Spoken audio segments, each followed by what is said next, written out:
Welcome to my video. I'm using the Celebrate Today magnet board kit and I'm going to do a mixed media background. This is the kit I'm using and I've taken the pink paper out of it. There are 2 sheets involved. I've used a few of the stencils that have come from the annual catalogue and I've taken the pieces that I will put on the board eventually and drawn around them so I know where they are.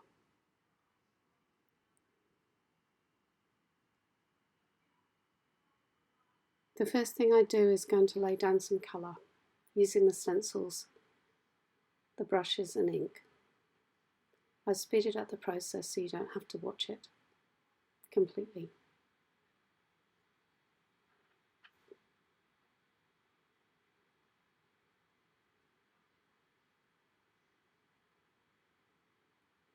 Each time I'll show you the colour that I'm using, so if you want to follow along you can.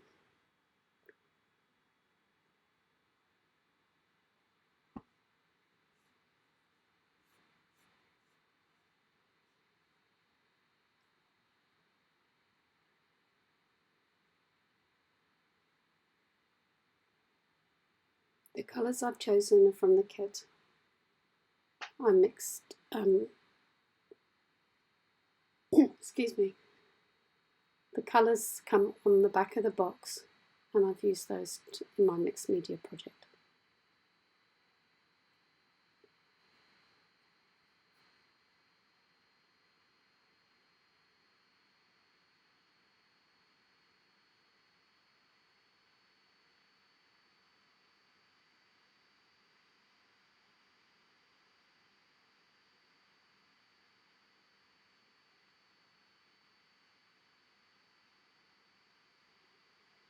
I'm now taking the Shimmer embossing paste.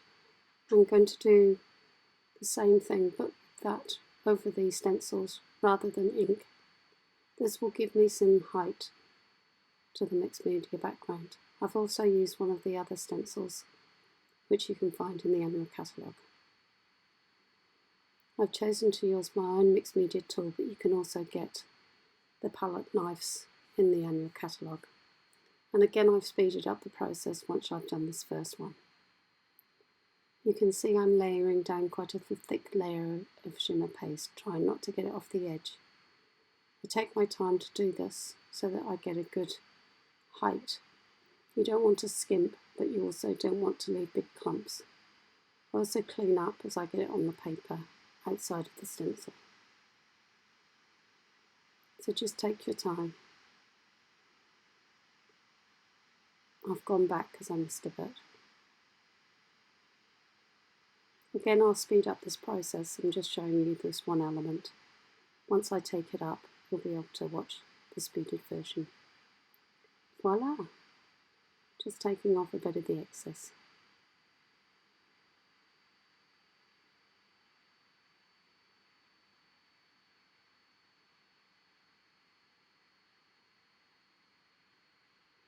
I take a baby wipe and clean the tools and clean any dollops that I've got on the paper that I don't want.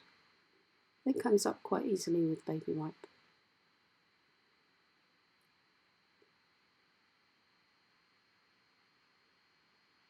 I'm being extra careful too because it's a water-based ink and I don't want to wipe that up.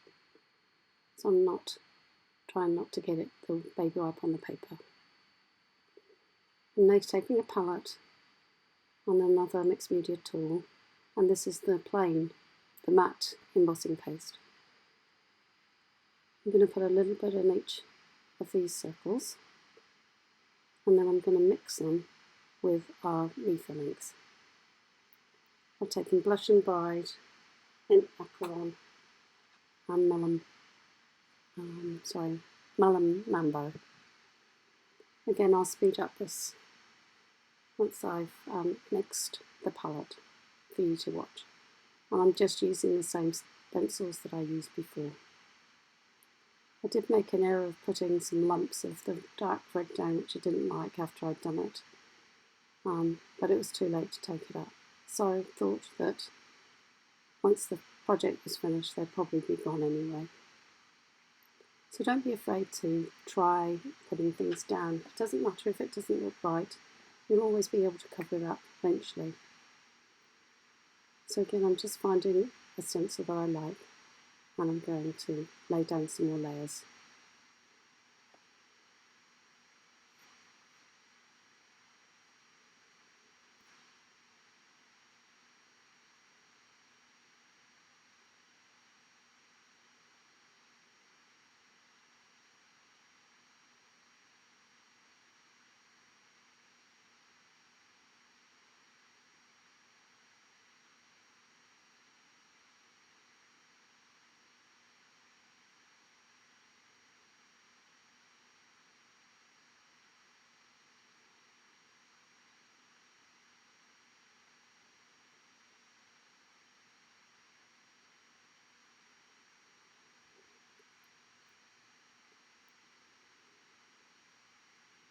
So now I'm going to do the process of adding some inks to the paper.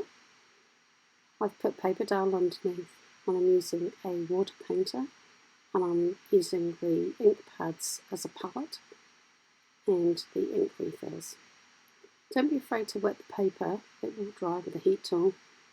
What I found was it was quite difficult to get the water to go, but again, just go with messing with the paint. It might look like it's not going to work, but eventually it does, and you'll be quite surprised at the end result. There we go. The water is now starting to work with the ink.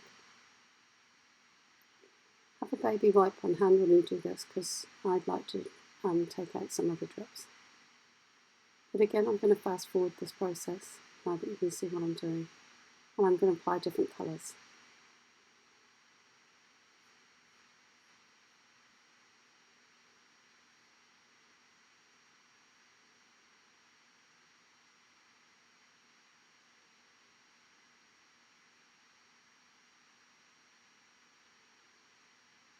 I've shown you the colours I'm using again so that you can do this along with me if you want to, or see which colours I've used along the way. I decide to dry the colours in between so that I don't make brown. One of the big things with mixed media is that you can make brown. Again, I was having trouble with the water.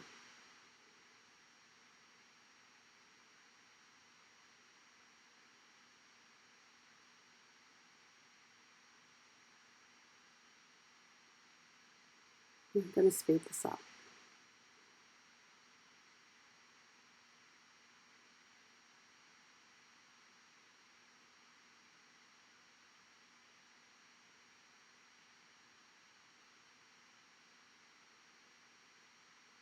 Turn the camera off for a while to clean up this mess.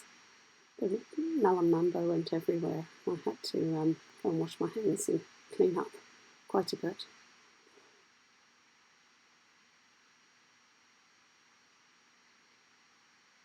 I'm dulling it down with some Blush and Bride.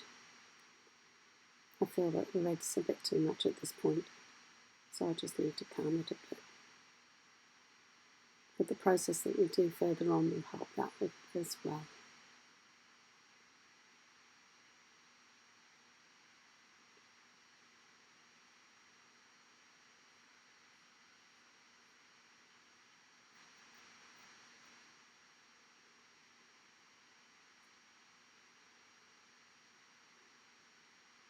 Now that that's finished, I give it a good dry.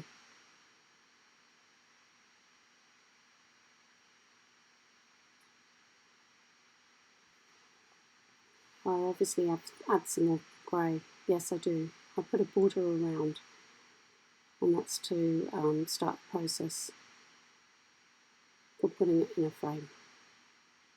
So I'm using Smokey Slate for this. I'm just putting a border around.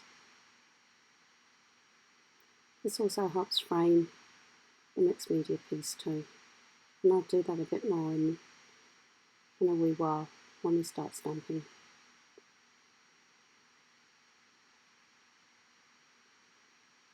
It doesn't look like much at the moment, and this is where it starts to look like you want to throw it away. but don't do that because it's actually going to come up really nicely soon.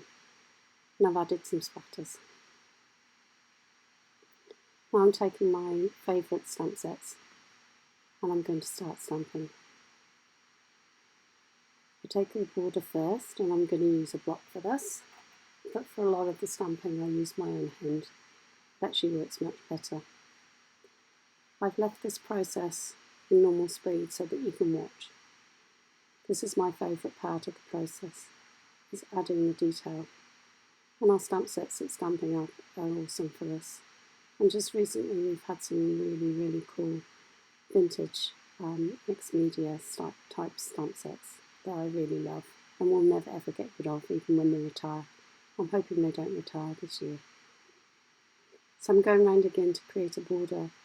A border always is really nice on a mixed media piece as it helps frame.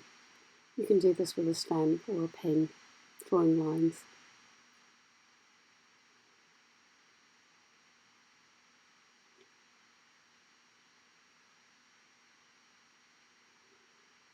I did find with my multiple stamping that my stamp set did start to get lines on it, so I just cleaned it up.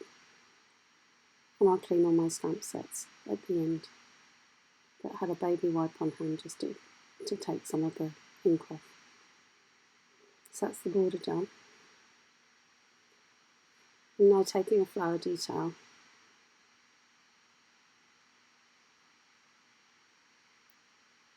And that was the Smokey Slate. So this is the Blushing Bright. I'm just going to take a flower detail. I'm going to figure out which way is up and down. That's it.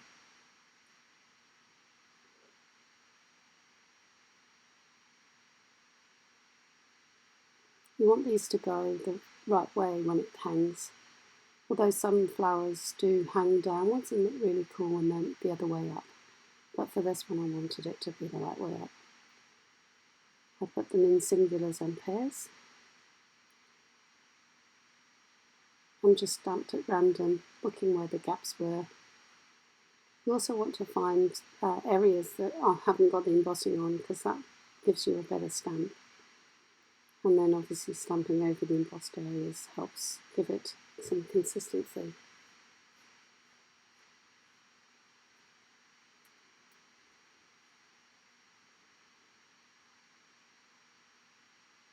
Stamping off is also quite cool because you get that shadow effect.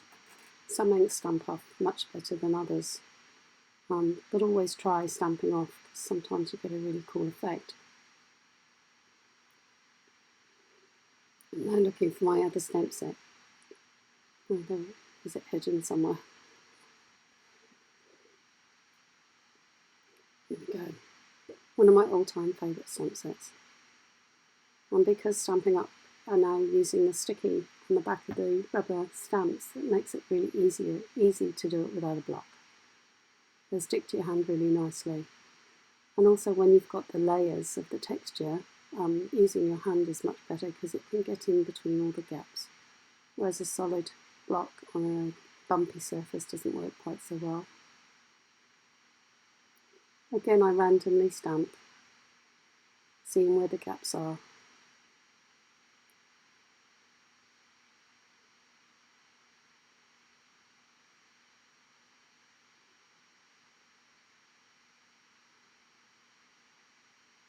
Take a moment just to check.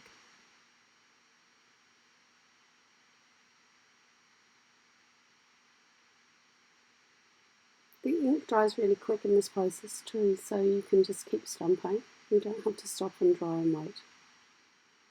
Again, I'm using my fingers and randomly stamping.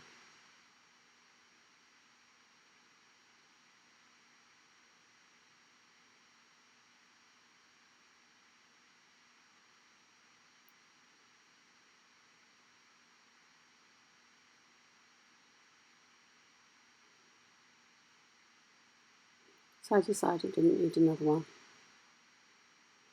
I think if you've been stamping for a while, you sort of get an idea and a sense of where things need to go.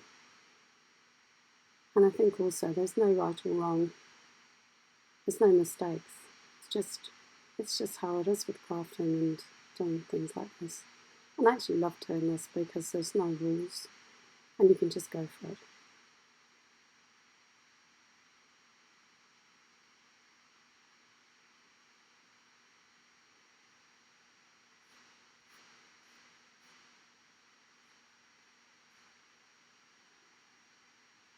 I decided at this point that there's enough black on there, well it's Smokey Slate, so I go for a more neutral colour. I think this is the Flirty Flamingo. And it just brings a different element into the piece.